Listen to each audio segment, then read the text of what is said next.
This is going to be part 2 of the native studio networking, and as always I've got the server on the left and our client on the right. So I was going to do player registration and login within the same tutorial, but I figured that might go on for too long, and perhaps if you only want to explore one of the two concepts, you don't have to watch one video and then fast forward to the end.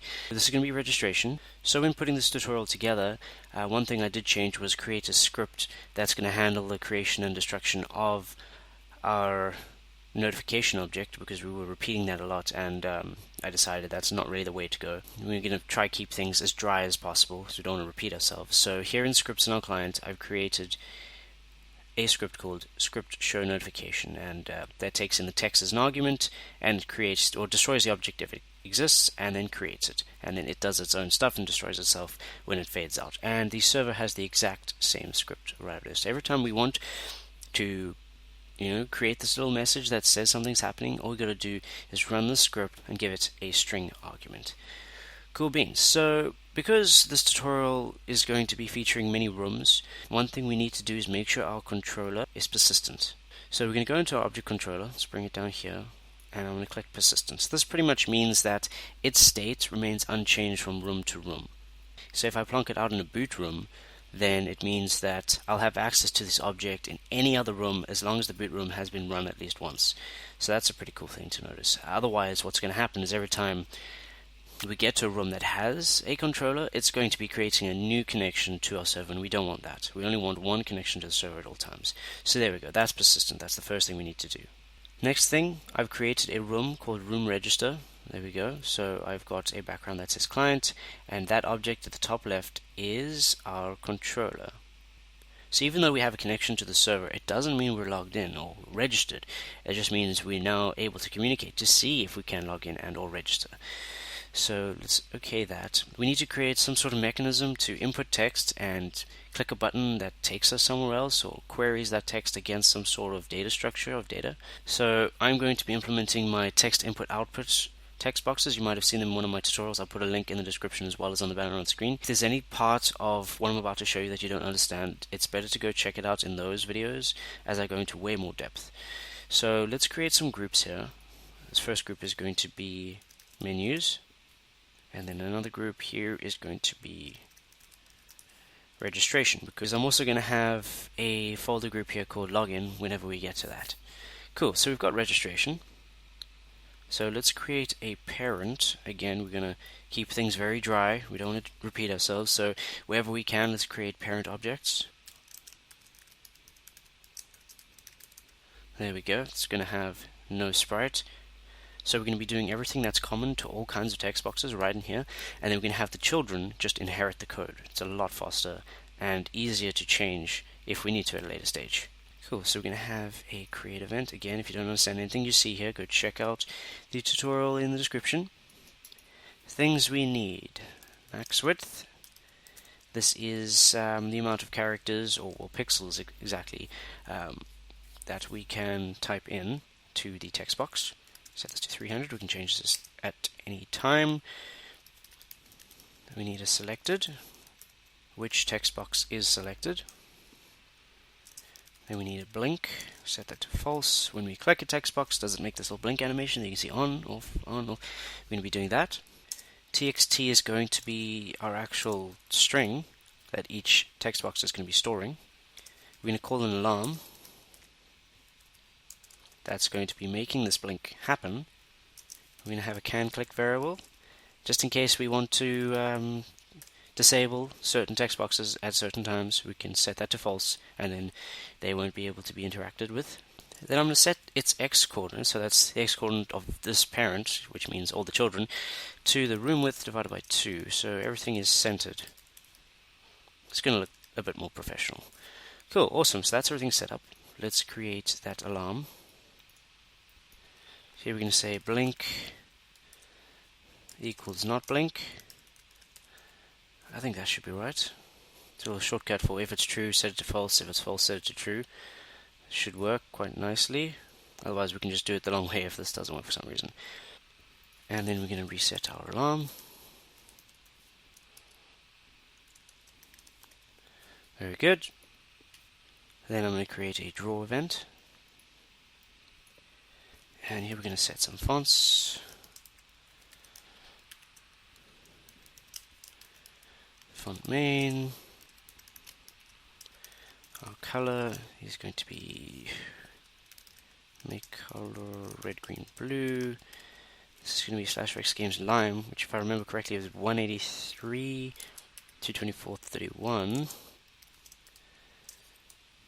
Then we need to draw self, because we've got a draw event that's going to override the default draw, and it's not going to draw a sprite, so draw self.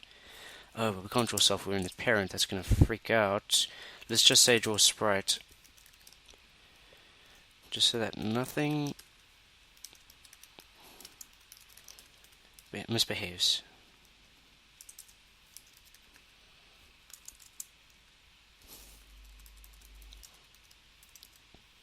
Let me make this bigger. Cool. And there we go. And then we're going to do some alignment.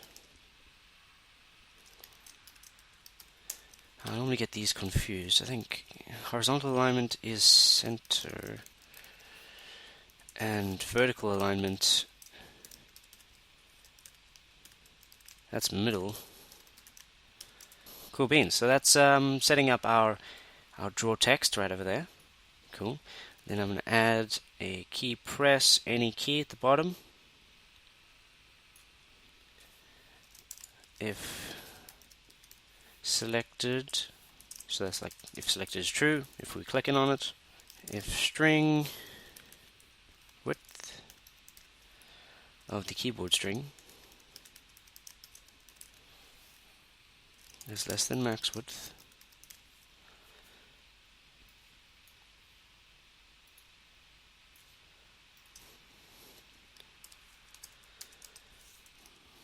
then txt equals keyboard string,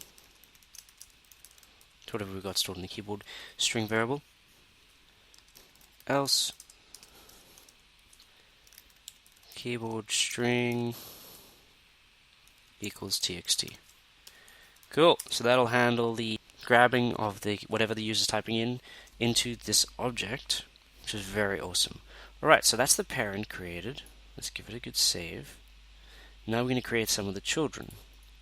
So what do we need when registering? We need some things from the user. We need his username, we need a password, and we also need him to confirm that password. So those are 3 input objects that we're going to be creating. Then there's also going to be a button called object button register, and we click that. It's going to be sending those pieces of information to our server. The server is going to be creating some sort of data structure on that end, and then it's going to be sending a success or a failure depending on whether this username exists. Maybe something was wrong, things don't match, that kind of stuff. Cool, so this is going to be the very first input object, object text box username. It's going to get a sprite called sprite text box. Oh, this is one thing let me quickly go into. Sprites, sprite text box. Pretty simple green sort of area. We can type in between it. Then we've got register, which is our button, and it just says register. Right, it's pretty straightforward. So those are going to be planted on our screen. Awesome. So let's open up that parent. Let's have him here on the left. So every object in here needs to be inherited into our text box over here. So firstly, create set parent, menus, registration, text box parent. Very good. Now let's add this event. There's a create, there's an alarm, there's a draw, and there's a press any key. Each of these is going to be given the code that says event inherited. There we go. So it's got that function. So now I can copy this one and paste it in every single one. Very cool. Alright, so what's next? We need some way to tell a text box when it's allowed to start grabbing text. Remember, in our text box parent, we had this variable called selected. Now it's set to true automatically. We should probably set that to false. That's probably a better idea. Okay, so selected is false. Then here in our specific text box, we want to have add event mouse left pressed. So when we left press on the sprite, it's going to be setting some stuff up. Now here's where that can click comes in. If can click, so if we're allowed to click on this button, then say selected equals true. Just like that. this input has now been selected. So any text we type in is going to be placed in this text box. Cool. So then firstly, keyboard string equals txt, let's initialize that. Then we're going to have those other two text boxes, the password 1 and the password 2. So those are going to be the password and the confirmation. We need to make sure that those aren't selected. Otherwise, if we type into the username field, it's going to be duplicating whatever we type into all the other text boxes. So I'm going to create two objects. One's going to be text box password 1. The other one's going to be called object text box password 2. Each of those is also going to have a selected variable, and we can set those to false. Alright, cool. So just like that, they won't be duplicating and grabbing the wrong piece of information. Done. So that's everything we need right over here. Cool. So here we had the draw, and then in the username we were inheriting that draw, but there's some other stuff that we need to add also that's very specific to this object, such as placeholder text. So under the event inherited, we're going to say if txt equals blank, then we're going to draw text xy, and it's going to say enter username, just like that.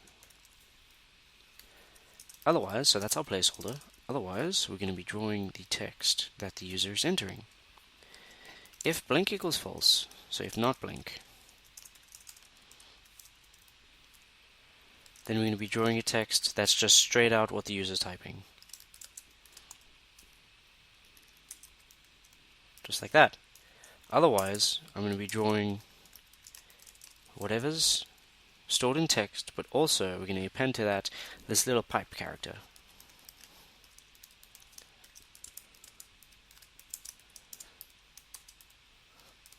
So it kind of simulates the blink. So just like that, we've created a blink effect, and it's only an illusion pretty much. It's just a little draw illusion. Very cool, guys. So that's everything that we need for the username. Okay, let's save. Then what I want to do here is actually duplicate this object because I'm very lazy. And if we go into here, let's grab whatever this one's supposed to be called. Object text box password 1. Yeah, save that. Right over there. It's also inheriting the text box parent. Certain things we need to change. Left pressed, go into here. Obviously, these need to change. This has got to be a username. There we go. And then password, that's fine. Very simple stuff. And then in our draw, before all this stuff, we have a choice here. We can either show the password just as a string, so that the user can see that he's typing in his password correctly. It corresponds to the letters he types, he sees them. Or we can replace the letters with an asterisk. So let's go with that, just makes it look more official, I guess. Keep your code away from prying eyes. So I'm going to say var hidden password equals blank. And then here I'm going to say for var I equals 0, I is less than string length. Oops. Of txt I++ hidden password plus equals the asterisk character. So that's pretty simple. We start off with a blank string. This has created every single draw event. It's going to be counting the amount of characters in our input text, and for each one it's going to be giving hidden password and asterisks. So on the screen we're not actually seeing text anymore, we're seeing this hidden password. So our placeholder is going to say enter password. Our line 14 to 21 is going to have hidden password instead of text. Check that out, pretty cool, eh guys? Alright, so that's done. Now, save again. I'm going to be duplicating password 1 because it's the closest to what we want password 2 to be. There we go. And password 2, it's also inheriting from object text box parent. We're going to go into the left press. Notice these light up now because both exist. So this changes to password 1, and we say OK. Then in our draw event, open that again. It's also going to have this hidden password. It's also going to say enter password. Actually, it's going to say confirm password, and then it's going to have hidden password over there. Okay, cool guys. So at this point in time, we've kind of set up our GUI. We just need to add a registration button, and then we can get to the network magic. So let's create an object here. Object button register. It's going to have a left pressed event. Oh, first let's give it a sprite. Cool. So now a left pressed event, and that's going to be doing some validation. So we need to make sure that in order for the player to successfully submit the information that he's typed into these objects, in order for that to be successful, it needs to pass this validation. Basically, we need a string for the username, we need a string for the password 1, we need a string for the password 2, and password 1 and password 2 have to match. Those are the constraints. So if all of those pass, bam, we're going to be sending our information to the server, and it's going to do the next step. So cool. Let's say here if object text box not complete username dot txt equals blank. If it equals blank, then we're going to use script. There it is, show notification. And what do we want to say? We want to say, please enter a username! Exclamation. And then we're going to exit this event. So it's not going to do anything else. Then the user clicks enter again. Then the user clicks register again, and that first one passes, but maybe this next one fails. Object text box password 1. Oh, we can actually just copy this.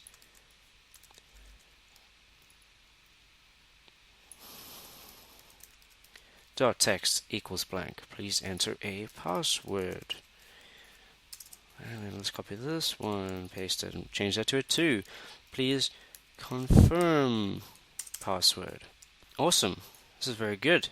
Making great progress. Then here we're going to say, well, if all of those pass, and we get to line 19, it means that the last thing for us to check is if this password and that password are the same, if they match, if the text properties match. So we're going to grab this one and see if it equals this one. And if it does, try register. Else, display a message saying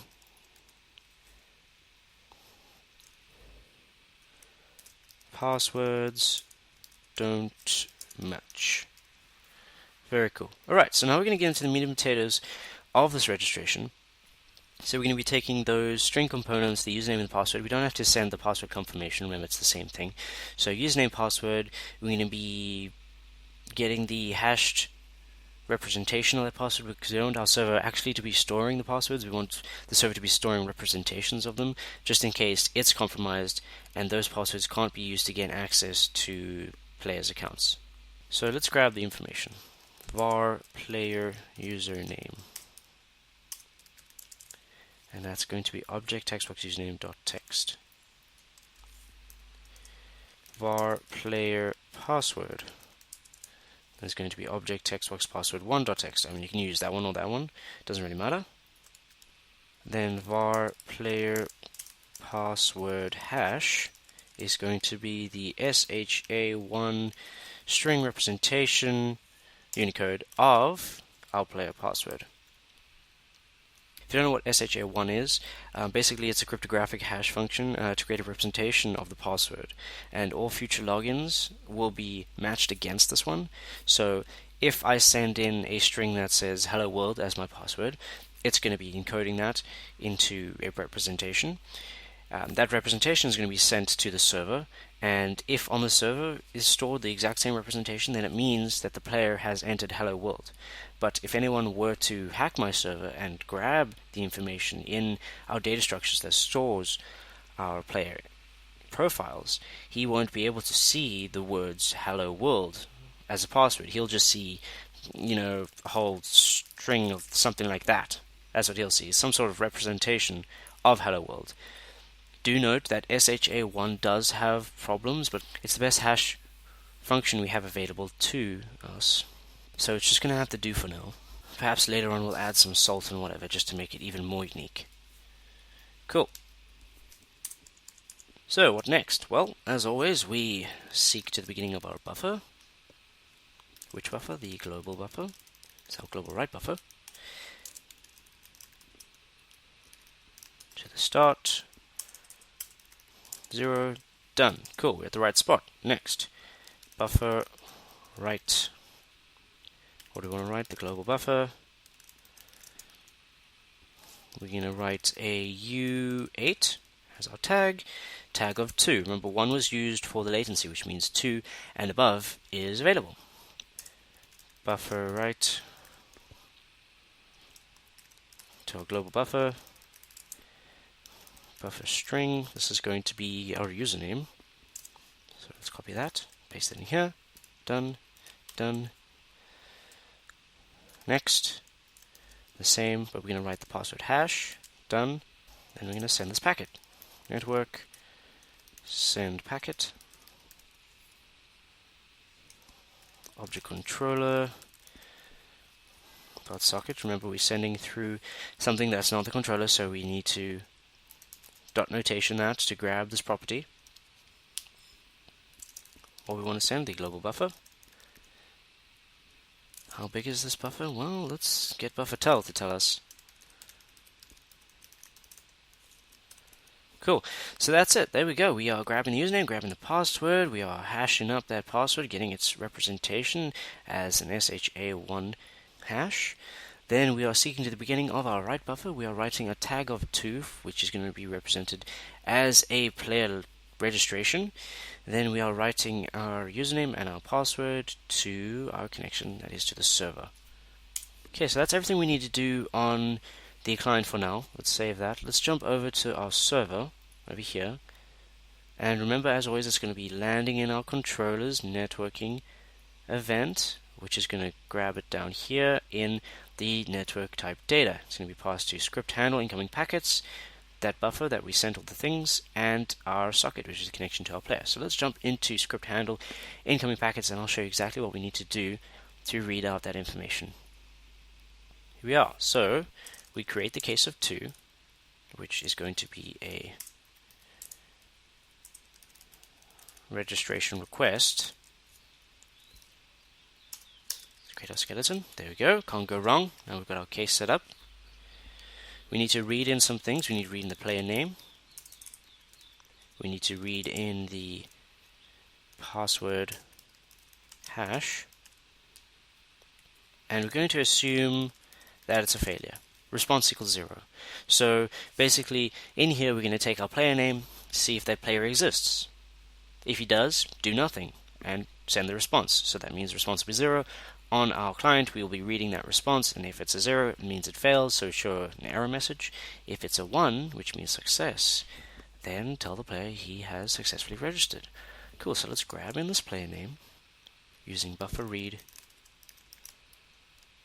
reading from this local temporary buffer,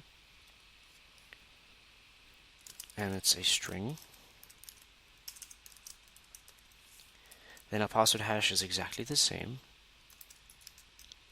Our response is 0. So now we need to check if player already exists. Cool. So basically we don't want more than one person that has the same username. We don't want anything to be overwritten. We want these player usernames to be unique. So we're going to open an ini file. I know some of you have requested some database interaction. I haven't really looked into that myself, so I'm not going to attempt to make a fool of myself doing it now. So for now, we're just going to be storing things in ini files, and then at a later stage, I'm going to take a look into that whole DB story, and maybe we can use some DLLs or something to interact with some sort of stronger languaged framework, and that can handle all kinds of DB interactions. That might be a really cool thing to go into. So for now, we're just going to be doing ini files. And this is going to be called users.ini. If you don't know anything about ini files, check out my tutorial on that. It'll bring you up to speed, and you can just resume this and you'll know exactly what's going on. And you will be the bee's knees, envy of all your friends. Cool, so we're going to create a temporary variable here called player exists. Now this is going to be a really clever piece of magic. basically it's going to any read a string from the users section of our any file. I'm going to use the player name. Actually, let's call this username. That's a bit more descriptive. Player username, and the default is going to be false. So what this is saying is read the first occurrence of this player username that's being passed in there. So if someone registers with the username Jimmy, it's going to come in here and say, well, I'm going to find the key with Jimmy, and I'm going to get something back. And if this isn't found, so if Jimmy doesn't exist, it's going to return false, which means, okay, guy doesn't exist. So ultimately, from this we can say, well, if we get a false, then we can create this person. So if not player exists, so if player exists equals false, we can create him knowing that this is not going to corrupt someone else's profile. We can sleep pretty well at night knowing that that's not going to happen.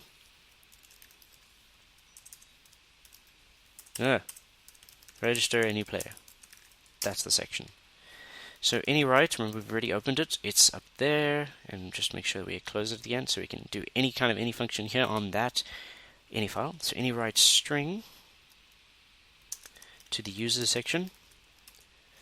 Now do notice that if this any file doesn't exist, so if this is the first time we are running this game, the first user to register will create this file. And it's going to be writing the player username as well as the password hash. Cool. So in our any file, it's going to have something like this. It's going to have Jimmy equals, and then Jimmy's hashed password.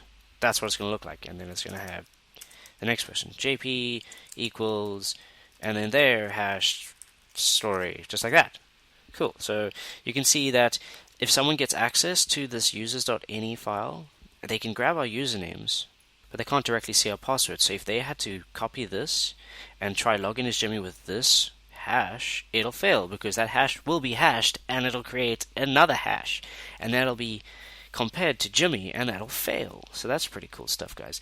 Do note, like I said, this is not exactly the most secure story because it's unsalted, and this hash string can be compared against a rainbow table to get what it is. So if this was hello world,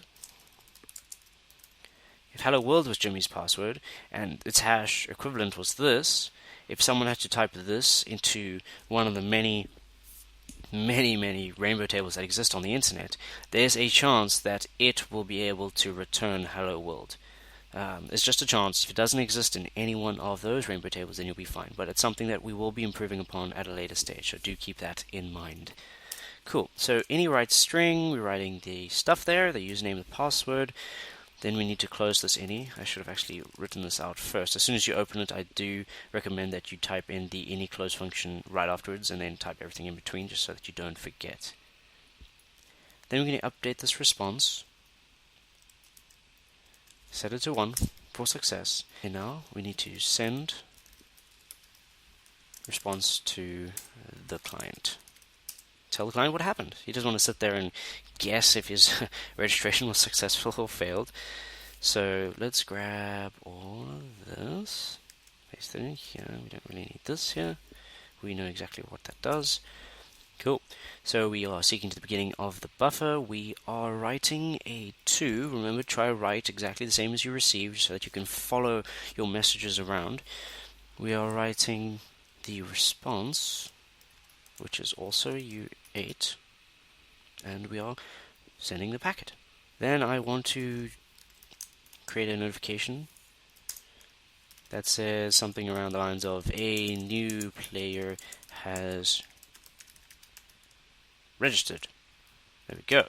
So when we see that, it means that we've sent a message back. Oh, but here's something. We actually need to put this in here because it could fail right over there, and we don't want to say new player is registered if he hasn't. Cool.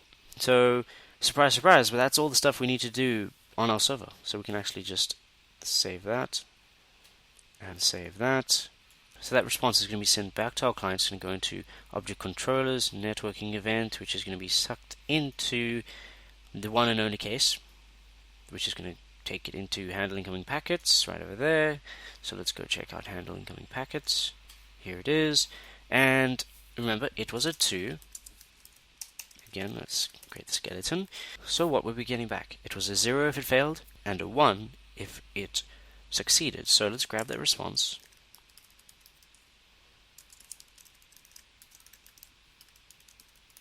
Where's that buffer? U8. Then I'm going to switch on that response. Perhaps you have multiple responses.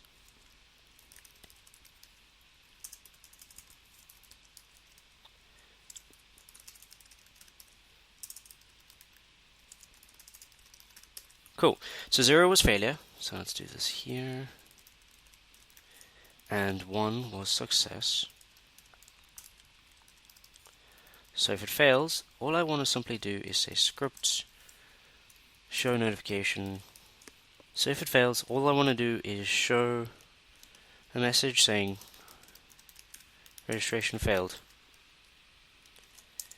Username already exists.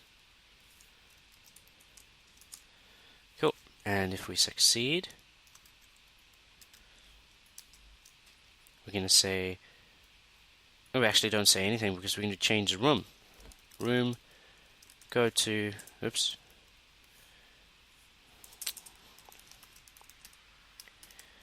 Room, go to room, game world. Cool, yeah. So in this case, we're going to do like an auto login. As soon as the player registers and it's successful, he's going to be sent to the next room, which is going to be the game world where he can do stuff.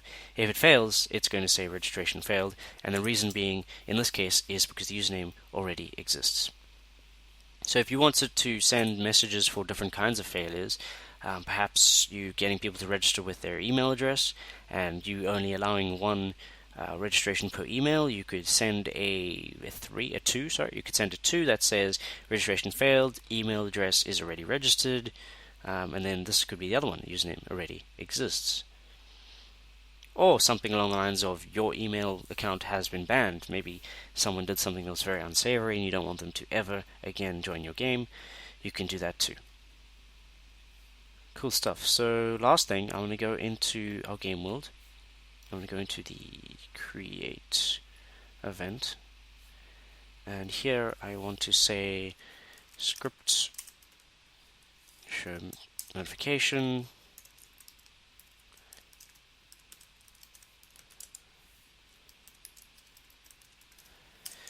registration successful. So if the screen changes and we see this message, then we're done. Very cool, guys.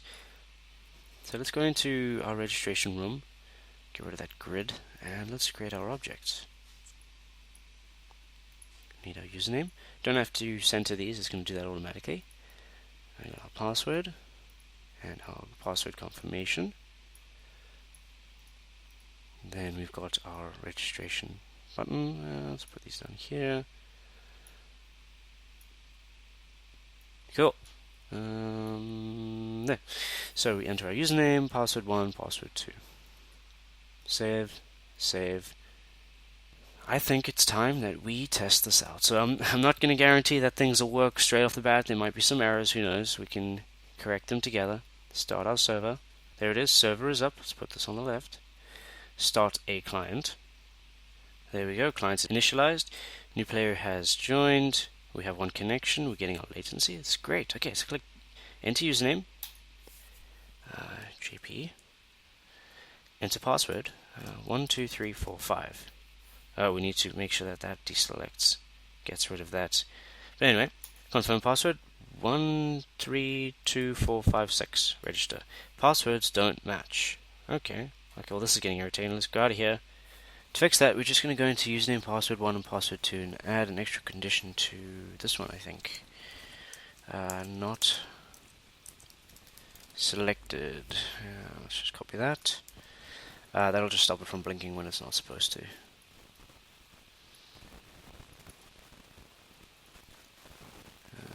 There. And here. Cool, so now we can test things. Alright, so here we are. Let's start by testing some of the validation. If I click register, it's going to say please enter a username. That's great. So if I put in JP, click register again, it's going to say please enter a password 12345. Register again, please confirm password 54321. It's going to say they don't match. Password don't match. Cool. And it's 12345. So those do match. We've got a username, register. Registration successful.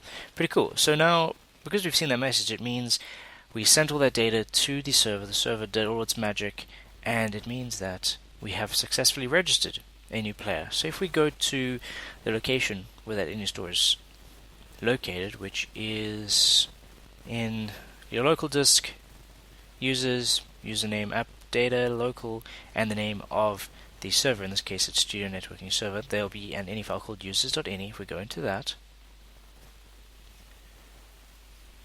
you'll see it has one value, a username, and a password. Notice here is the SHA1 hash representation of 12345. So whenever we log in to the server via the client, it's going to be sending this string to our server, and the server's going to do a string comparison, see they match, and let us in. So see, we're not actually sending the string 12345 to the server. Cool, so guys, that pretty much wraps up part 2. In part 3 we're going to be doing logging in. It's going to be quite a short one because we pretty much set up everything that we needed. I hope you found this video educational and helpful and enjoyed it as much as I did making it. If you have any questions, put them in the comments below and I can get back to you. Check out the description for all kinds of extra material and resources, as well as the project files. Don't forget to comment, rate and subscribe. If you like this tutorial as well as many of my other tutorials, check out my Patreon campaign. I do appreciate your support. You can follow me on various social media platforms, Facebook, Twitter, Instagram, all kinds of things. Links are all in the description. So as always, happy coding, and I'll see you guys next time.